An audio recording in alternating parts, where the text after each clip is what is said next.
నమస్తే, welcome to reflection news. నేను శర్మ. నమస్తే, వెల్కమ్ టు రిఫ్లెక్షన్ న్యూస్. నేను శర్మ. ఇక్కడ విచిత్రమైన ట్రంప్ వ్యవహారాలు ఎట్లుంటాయంటే, అమెరికాకు చైనా అంటే పడదు. అది అనాదిగా వస్తున్నటువంటి ఆనవాయితీ. ఈ ట్రంప్ గారు వచ్చి లేనిపోని పెట్టి అనవసరమైన యుద్ధం పెట్టి యావత్ ప్రపంచాన్ని గందరగోళానికి నెట్టి పొదుపు చేసుకునే స్థితి దాకా తీసుకొచ్చిండు. పొదుపు అంటే మంచిదే, ఇది అలవాటైతే మనకు భవిష్యత్ తరాలకు మనం అందియగలుగుతాం. కానీ లేనిపోని కొత్తగా సృష్టించిండు. అందులో వీడు ఎవరికి అర్థం కాకుండా ఇప్పుడు చైనా వాడి దగ్గరికి పోయిండు. చైనా అంటేనే శత్రువు అమెరికాకు. అటువంటి చైనా వాడి దగ్గరికి పోయి ముచ్చట పెడుతున్నాడు. ఇక ఏమందాం, గుసగుస చెవుల ఏం పెట్టిండు వీడు, ఏం ముచ్చట పెడుతున్నాడు, వాడు ఏమన్నాడు చైనా వాడు. ఒకసారి వివరాలకు వెళ్దాం. అమెరికా అధ్యక్షుడు డొనాల్డ్ ట్రంప్ 9 ఏళ్ల తర్వాత చైనాలో పర్యటిస్తున్నారు. చైనా అధ్యక్షుడు షీ జిన్పింగ్తో ఆయన ద్వైపాక్షిక భేటీలో పాల్గొన్నారు. ఈ సందర్భంగా తైవాన్ విషయంపై అమెరికాకు జిన్పింగ్ కీలక హెచ్చరికలు చేసిండు ట్రంప్ గారికి. వాడు భయపడతాడు, వాడు చైనా వాడు భయపడాడు. బిడ్డ నువ్వు వచ్చినావు సరే, నీకు మర్యాదలు చేస్తావు, నువ్వు తినే తిండి తిను, కానీ ఇక ఇట్లా చెయ్యి. ఏమంటుండు, ఇరు దేశాల సంబంధాల్లో తైవాన్ అంశమే అత్యంత కీలకమైంది. ద్వైపాక్షిక భేటీలో జిన్పింగ్ స్పష్టంగా చెప్పినట్లు సమాచారం. ట్రంప్ జిన్పింగ్ సమావేశం అంతర్గతంగా జరిగినప్పటికీ ఆ భేటీ వివరాలను చైనా అధికారిక మీడియా ప్రచురించింది. అంతర్గతంగా అంటే ఇద్దరే కూర్చొని, అధికారులు ఎవరు లేకుండా ఇద్దరే కూర్చొని మాట్లాడింది అధికారిక మీడియా బయటపెట్టింది.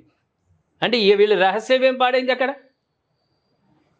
తైవాన్ సమస్యను సరిగ్గా పరిష్కరించకపోతే అమెరికా చైనా మధ్య ఘర్షణ తలెత్తే ప్రమాదం ఉందని జిన్పింగ్ హెచ్చరించిండు. ట్రంప్ గారి ముందే అని బెదిరించిండు, బిడ్డ నువ్వు ఇట్లా కాదు, ఇట్లా చెయ్యి.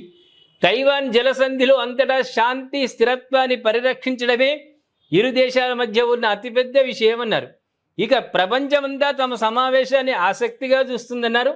అమెరికా చైనాలు భాగస్వామ్య దేశాలుగా ఉండాలని, ప్రత్యర్థులుగా కాదని అన్నారు. ఏది ఏమైనా వాడు చెప్పింది, చైనా వాడు చెప్పింది వీడు ఆచరిస్తేనేమో సత్సంబంధాలు ఉంటాయి. వాడు తయారు చేసిన వీడు కొంటాడు, వీని దగ్గర ఉన్నాయి వాడిని పంపుతాడు, వ్యవహారం నడుస్తుంటుంది.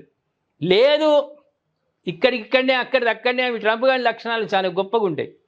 వాడు చెప్పేది ఒకటి చేసేది ఒకటి. ఎక్స్ వేదిక, ట్రూత్ వేదిక ఉన్నది. ట్రూత్ వేదిక అని సత్యం మాత్రమే చెప్పాలి. దాంట్లో వీడు మొత్తం అసత్యాలు చెప్తాడు. వీడు ఎవరు నమ్మడు.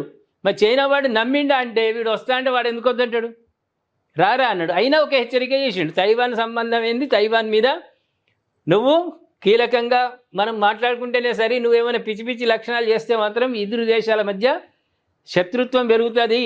వాడు చక్కగా వాడు చైనా వాడు వదిలితే క్షిపణులు వైట్ హౌస్లో వీని దగ్గర పడతాయి, వీని కుర్చీ కింద పడతాయి పోయి. వీడేమో అనుకుంటున్నాడు ట్రంప్ గారు. కాబట్టి కట్టుబడి ఉండాలి. ఈ చర్చలంటే చర్చలకు కట్టుబడి ఉండాలి. కానీ ఏదో రావాలి, ముచ్చట పెట్టుకోవాలి, పోవాలంటే ఎవడు ఒప్పుకోడు, ఏ దేశస్తుడు ఒప్పుకోడు. మొట్టమొదటిసారి యుద్ధం ప్రారంభమైన తర్వాత వీడు చైనా వాడు ఆహ్వానం మేరకు పోయిందా, లేకుంటే వీడే వస్తా అంటే వీడు పోయిందా, అది వేరు.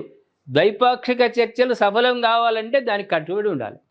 మరి ట్రంప్ ఉంటాడా, ఉండడా, మళ్ళీ జిన్పింగ్ వాడు మళ్ళీ ఏమి ఎగురుతాడు, ఇవన్నీ మన ముందు మన రిఫ్లెక్షన్లా ఒక పండగలాగానే ఒకటి తర్వాత ఒకటి చేద్దాం. వీడేమన్నాడు వాడేమన్నాడు, ఇద్దరు కొట్టుకుంటురా, యుద్ధం అవుతుంది అమెరికాతోటి, అవన్నీ చెప్పడానికి మా టీంతో సహా నేను సిద్ధంగా ఉన్నా. ఏమంటారు ప్రేక్షకులారా?